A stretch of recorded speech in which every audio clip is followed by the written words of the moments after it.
पहाड़ी और जंगल एरिया से जूझते हुए रात के 1:30 बजे हम पहुंच गए थे स्टेशन। और हेलो फ्रेंड्स, मेरा नाम है कुसुम। मैं गवर्नमेंट क्वार्टर में रहती हूं। तो आप सभी को फिर से स्वागत है मेरा एक न्यू ब्लॉग में। तो आप सभी को तो पता है कि हम जर्नी करने के लिए निकले थे, क्योंकि अभी बच्चों का चल रहा है छुट्टियां। और रात के 8 बजे ट्रेन था, लेकिन वो डिले होते होते रात के 2:30 बजे दिखाने लगा। और आप सभी तो मेरा पिछला ब्लॉग अगर देखे होंगे तो 12 बजे रात को मैं घर से निकली थी, और बहुत ज़्यादा डर भी लग रहा था, क्योंकि रास्ता जो था बहुत ज़्यादा सुनसान था और सिंगल रोड वाला रास्ता था। लग रहा था यहाँ पे कुछ भी हो सकता है। और क्योंकि ये बहुत ज़्यादा थोड़ा सा बैकवर्ड एरिया है, आप अगल बगल में स्टेशन देख सकते हैं, बहुत छोटा सा ही स्टेशन है, मतलब इतना डेवलप वाला स्टेशन नहीं है।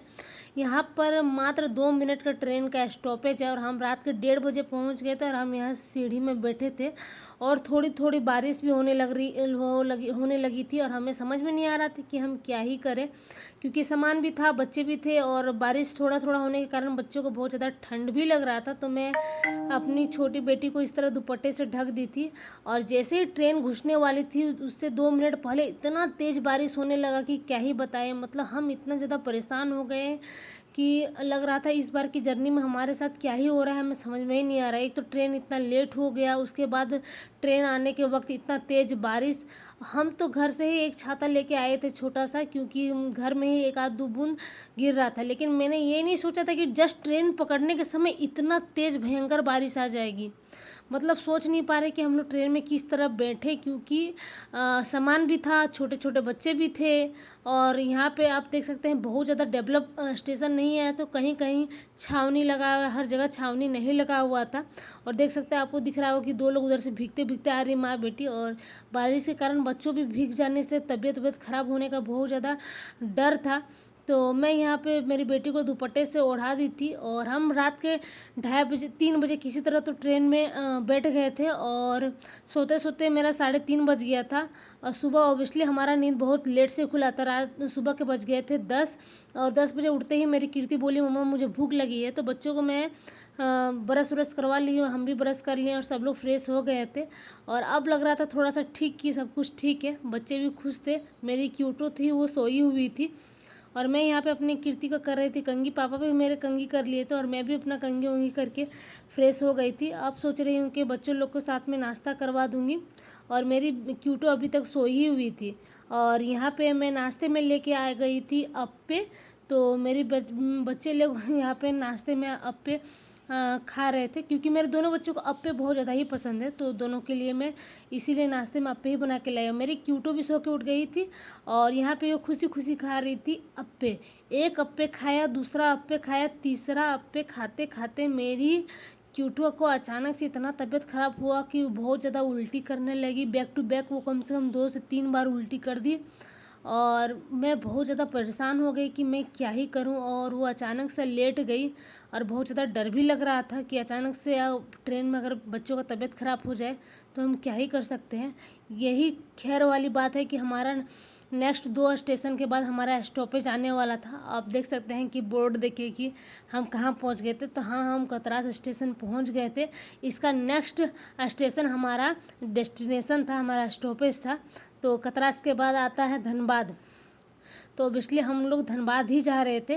धनबाद में हमारा मायके है, मेरा ससुराल है, मेरा बर्थ प्लेस धनबाद है। और हम रहते हैं कहीं और, क्योंकि मेरे हस्बैंड जॉब करते हैं, गवर्नमेंट जॉब। तो हम कहीं और रहते हैं यूपी में। तो यहाँ पे हम लोग पहुँच गए थे, और मेरी बेटी बोल रही थी कि मम्मा हम कब उतरेंगे, क्योंकि बहुत ज़्यादा बच्चे परेशान हो गए थे, क्योंकि इस बार की जर्नी में हमारे साथ कुछ भी अच्छा नहीं हो रहा था। अब लग रहा था कि कब हम ट्रेन से उतरे। और आप सभी को तो पता ही होगा कि धनबाद जो है कोयले वाली एरिया है, कोलफील्ड एरिया है। और यहाँ पे नीचे बहुत ज़्यादा कोयला है, और कोयले में आग लगा हुआ है। तो यहाँ पे इधर आने के बाद ट्रेन जो होता है ना बहुत ज़्यादा धीमा हो जाता है, क्योंकि अंडरग्राउंड यहाँ माइंस चलता है।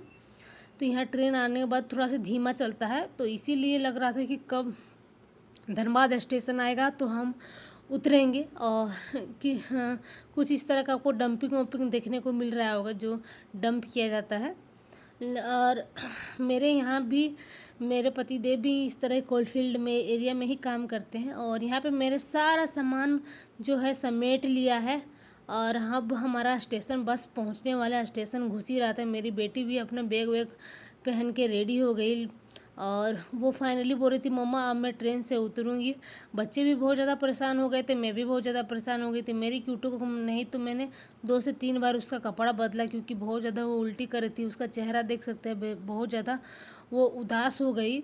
और फाइनली हम धनबाद स्टेशन पहुंच गए थे और अब अच्छा लग रहा था कि जल्दी से मैं उतरूं और मुझे अपने बेटी को डॉक्टर के पास दिखाने था एनी हाउ आज ही, क्योंकि बहुत ज़्यादा उल्टी कर रही थी।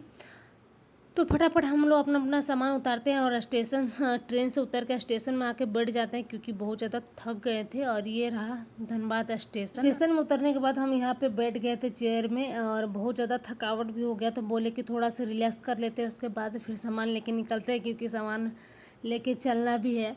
और मेरी क्यूटो भी बैठ गई थी, उसके लिए मुझे थोड़ा सा ज़्यादा परेशानी हो रहा था क्योंकि उसका ही मुझे टेंशन हो रहा था कि बहुत ज़्यादा तबीयत ना बिगड़े। और यहाँ पे मेरी कीर्ति को कुछ खाना था, ऑब्वियसली बच्चे जैसे ही कुछ देखते हैं उनको कुछ ना कुछ तो चाहिए, तो उसको यहाँ पे चाहिए थे अमूल कूल। तो उसको मैं अमूल कूल ड्रिंक दिलवाती हूँ भी। बच्चों को हर चीज़ में पिंक, लड़की जो होती है ना उसको हर चीज़ में पिंक चाहिए, तो अमूल कूल में मैं इसको स्ट्रॉबेरी फ्लेवर दिलाई जो पिंक कलर का था। उसकी दीदी को दिलाया तो भाई मेरी क्यूटो को भी चाहिए था, तो मैं उसको नहीं दिलाई क्योंकि उसका तबीयत था ख़राब, वो उल्टी कर रहे थे और मैं नहीं चाहती कि बाहर का चीज़ है वो खाए और उसका तबीयत और भी ख़राब हो। और इसके बाद हम लोग फटाफट ऊपर चढ़ गए थे स्टेशन से बाहर निकलने के लिए क्योंकि मुझे और टेंशन हो रहा था क्योंकि इसको डॉक्टर के पास भी मुझे दिखाना था। तो हम यहाँ निकल रहे थे सारा सामान वामान लेके। और यहाँ पे आप देख सकते हैं धनबाद स्टेशन का कुछ इस तरह का नज़ारा है चारों तरफ। लेकिन जो भी बोले अपना होम टाउन आने की खुशी ही अलग होती है। हर किसी को अपना होम टाउन से बहुत ज़्यादा प्यार होता है क्योंकि जहाँ आपका बचपन बीता हो, जहाँ आपका घर, माँ बाप, सास ससुर सब कुछ है। क्योंकि मेरा ससुराल भी यहीं धनबाद में है, मेरा मायके भी यहाँ धनबाद में है। और आप देख सकते हैं धनबाद का स्टेशन का बाहर का कुछ इस तरह का नज़ारा।